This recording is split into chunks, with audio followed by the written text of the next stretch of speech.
is your mission now? The freedom movement has not died, it's evolved, it's changed. It's not in the same format as many of the people that have attended those large freedom rallies are maybe used to. The desire for those protests, I think, is gone, partly because of the urgency no longer being there. Now I dedicate my time to creating a new version of democracy, a democracy that is actually representative of the people's will.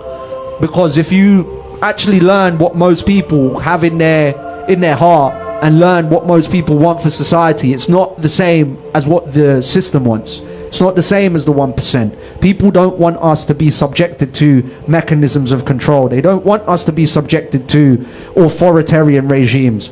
They don't want that. But they don't realize that their voice matters and their voice counts. So I want to create a modern version of democracy, and I founded an initiative, a project, a group. No, it's not a group, an initiative, a project, a revolutionary concept named the People's Platform, a platform that represents our interests, that learns and counts all of our voices and allows us to create a modern, transparent version of democracy. I interview people regularly and learn about their motivations and their distrust of the government or the system, whether they took the vaccine, why they took the vaccine, have they heard of the New World Order, have they heard of the Rothschilds, do they know what the World Health Organization is.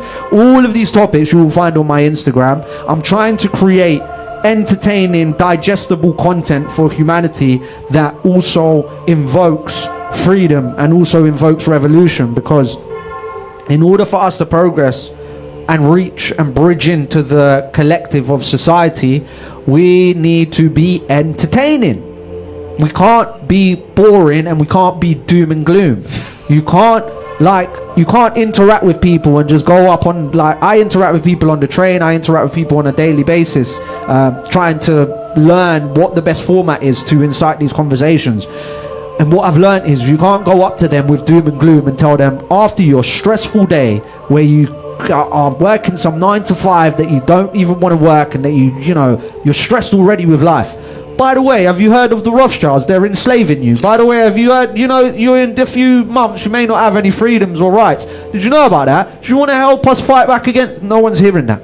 No one is hearing that, and I don't blame them. You need to make it fun, entertaining, engaging, and also not just spew your message to people, not just tell people, oh, this is what I think we're being enslaved, and like research this and research that. People don't respond well to that, understandably. What you do is you ask them, what do you think?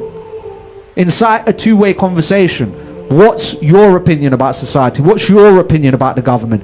Why did you take then you start like pressing a little bit more and trying to incite the more important topics that we have all researched. Does that make sense? Well, what it means, what you're saying is like just planting the seed, innit? You know what I mean, in the brain, so that, or creating the spark in the brain for the consciousness, so that they can be aware of what's going on in society and that, but do it in a way that is entertaining and is fun, not just like you must do this and you must listen to me and blah blah blah and all that kind of stuff. Also, I want to shout out to Catherine. She says to have to put your best foot forward and keep smiling as there's people worse off, but England needs a big fix up.